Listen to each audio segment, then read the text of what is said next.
New York City. Tonight from New York, we have Mr. Rick Springfield, who is one of the stars of General Hospital. Whoopee, okay? Let's hear it for Rick Springfield. Way! He also has hit records, and they like that, and he's going to perform a couple of his songs tonight, including Jessie's Girl. You know my love's getting stronger, the light of love is always on. Even the night watch, the light of love is always on. You know my love's getting stronger. Woman who has a top-selling album, the #1 hit single in the country right now, and has a leading part on the most successful daytime program in all of television. Rick Springfield is now living out what could be a double fantasy for many people. He has put a lot of hard work into becoming a star in 2 show business areas, and he has successfully parlayed one success into the other. Would you please welcome one of America's heartthrobs? Here is Rick Springfield. Rick.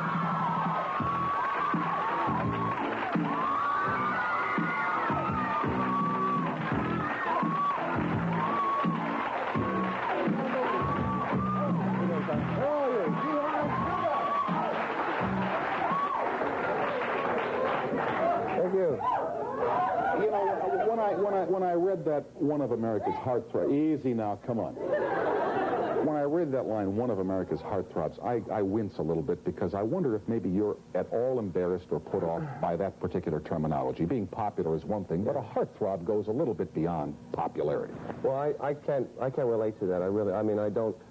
I don't see that because I've lived, with me for 32 years, and I don't quite relate to that. No. The success is I enjoy that a lot, but I don't relate to the heartthrob thing. From what I read about you, many of your fans are teenagers, yet you seem quite comfortable announcing to the world that you're in your 32nd year. You are no longer a teenager. I think that's obvious. Yeah, no, well, it's, I don't know, people said that when I first, like when this album started to hit, and they said, we'll just leave out your birth date in the biography. And I said, do that, yeah. Yeah, and I said, no, that's, what is that? It's, I'm doing what I love to do, and there's no pretense. And I think that's part of a pretense, and I don't enjoy that. Were you ever given pressure by record companies and or producers to do the kind of music that could be called, quote, teeny bopper music? I don't want to mention other artists here because it might be seen as a put down to them. But there are some people such as, I'm going to say it, here I go, Mr. Cassidy, who does a certain kind of music, different and apart from the kind you do. Right. Was there ever a pressure put upon you to emulate other heartthrobs? Yeah, well, when I first came over here from Australia in '72,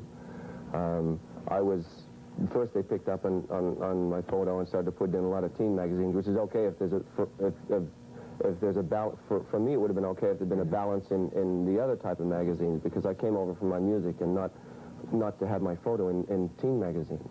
And so the album that was released at that time was called Beginnings, and it was a big. You remember Beginnings?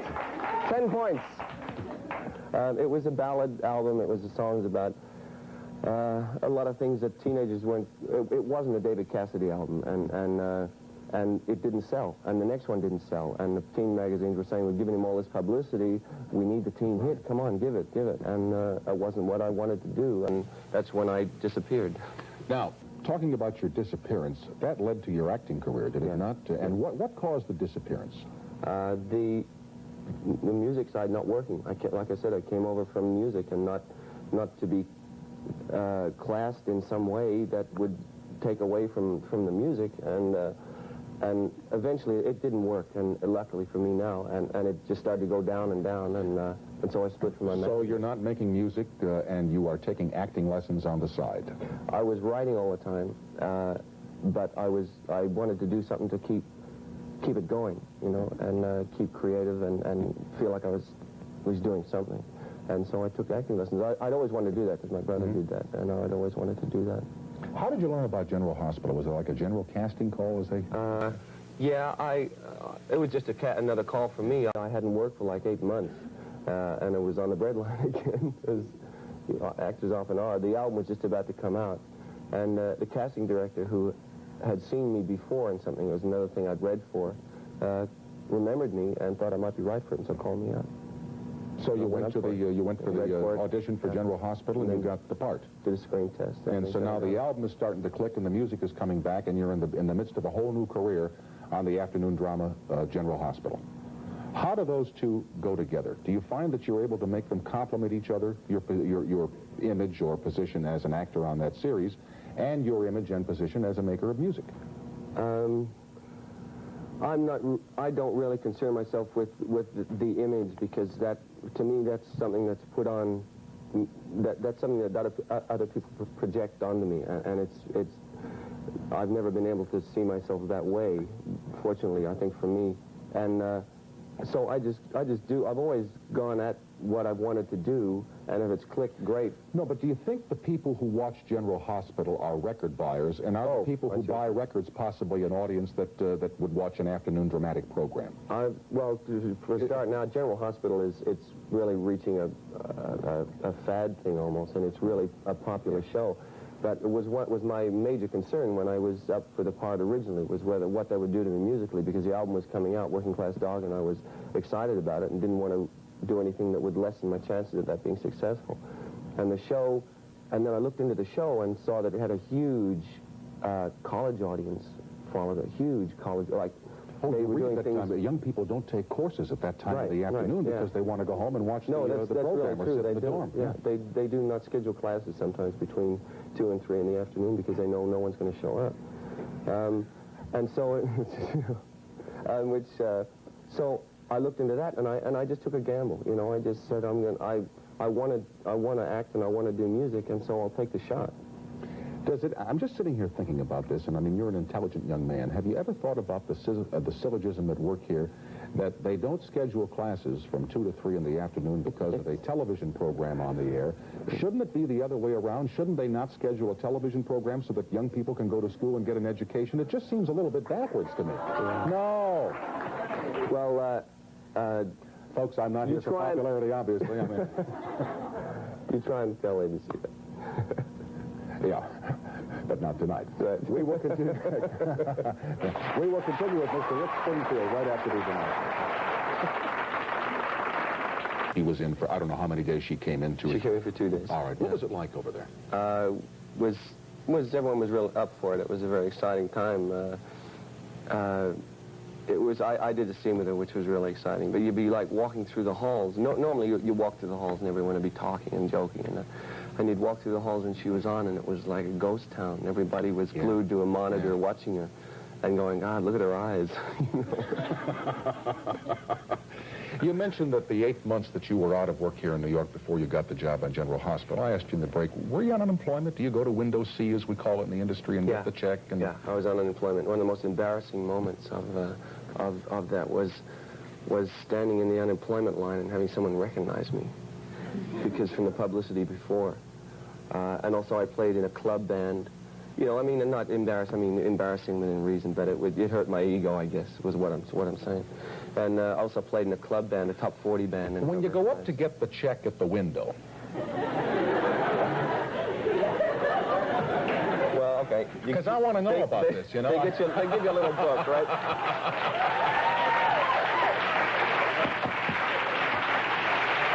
To be serious, how do they treat you at that window? Are they nice to you, or do they put you down, or you know? It's pretty cold. It's pretty cold, and it was a tough thing for me. First of all, I went up and tried it once when I split from my managers in 1974 after the whole teen thing, and I went there and I couldn't get it because I'd not been in America long enough, because I came over here in '72. And I'd not had my green card long enough, so that was I was down there for a whole day, and I still couldn't get it. Then when I finally did get it, like a little while later, it was a relief for a while, but it was not, you know, I can collect unemployment back in Australia. Mm-hmm. But the attitude is cold there, isn't it? It's not like, hey, we're sorry. You meet some people who feel for you, you know. But I'm sure they see a lot. There's a lot of people that I'm sure they see a lot of different types of people. So you got to kind of harden yourself, I guess. I'm always curious as to how much input the artist has in the selection of the title for the album. In this case, Working Class Dog. Where does that come from? I've always been real involved in the album covers. I think that's a whole part of the album. sometimes for better, sometimes for worse. But the Working Class Dog came out of a song called Love Is Alright Tonight. And basically it's a 9 to 5 crawling out from under it and have a good time and working for the boss kind of thing. And I just got this dog. A friend of mine had given me this dog, this Pit Bull Great Dane mix. And he looked really cool in a shirt and tie, so I thought I'd put him on the front of the cover. What if it came to a choice between acting or singing? Would you be able to make a choice at this point in your development? Well, yeah, I'd choose music because that's what I've been doing longer. But I don't foresee a need to choose between them. Maybe, one closing down, but I don't ever see it. Can you believe what's happened? I mean, here you were not that many years ago, really living off of unemployment, probably in a one-room apartment here in New York that wasn't very fancy, and you are now the toast of this country and much of the world in terms of your success in music. You're very popular on the afternoon television program. Can you believe how quickly it can happen and how quickly it can vanish in this industry? Yeah, because I think I have a relatively level head about it, and I don't pretend to, when I was in my apartment was in L.A. too, by the way, but because I was where I was mainly based. But I would read as much as I could about just to keep myself up. I remember having a thing about Bob Seger stuck on my kitchen wall for about 9 months when he finally made it, and he had there's a big article in one of the papers about how he'd strived and how hard it had been, and that it was great to finally do it. And it's just whatever you can, keeps you up. When you work on a show like General Hospital, do you ever sit around and wonder why it works, why it's successful, why it's become almost a cult program? I don't really know. I think it's all like any success. It's luck and timing, and it's staying. It's being there and having what it takes at the time. It's of the daytime shows. I think it's from the few that I've seen. I think it's comparatively a very up show. It deals with a lot of the same subject matter, but there's a lot of humor in it. A lot of the actors are allowed to, put out what is inside, and... What do you think is different about America from what you thought it might be like before you moved here from Australia? What's different about this country? It's a lot harder to make it here than I thought. Really? Yeah. Yeah, it took me a long time. We describe this country as being the country that is the easiest of all the places in the world to make it if you really try. Yeah, that's why everybody's here, trying to make it here. It's still the Mecca, it's still the place. Even when I was in Australia, everyone was going to England, and I was saying, I want to go to America. America's where I want to be based and where I want to make it from. It took me a long time to get the feel of the country. What do you think makes it tough to make it here? The number of people, the demands for excellence in a lot of fields, and basically just a lot of people trying to get your gig, trying to get the same gig. All right. Thank you for coming tonight, and I know you're going to perform for us, and I wish you very happy holidays. Mr. Will Springfield, thank you, sir. We will continue right after this from our sponsors in the NBC television stations.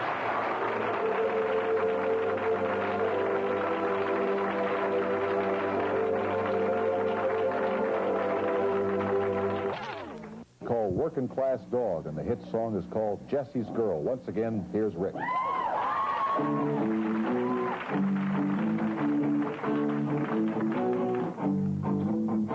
Jessie is a friend. Yeah, I know it's been a good friend of mine. But lately something's changed. It ain't hard to define. Jessie's got himself a girl, and I'm gonna make her mine. And she's watching it with those eyes. And she's loving it with that body. I just know it. And he's holding her in his arms and they're tight. I wish that I could just see this girl. I want Jessie's girl. Where can I find a woman like that? I'll play along with the charade. There doesn't seem to be a reason to change. I feel so dirty when they start talking cute. I want to tell her that I love her, but the point is probably moot. Cause she's watching it with those eyes, and she's loving it with that body. I just know it. And he's holding her in his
Maybe tonight, do it, daddy's making trouble, it'll be alright. I'm working hard, I don't know why. I'm like a working class dog and I just get by.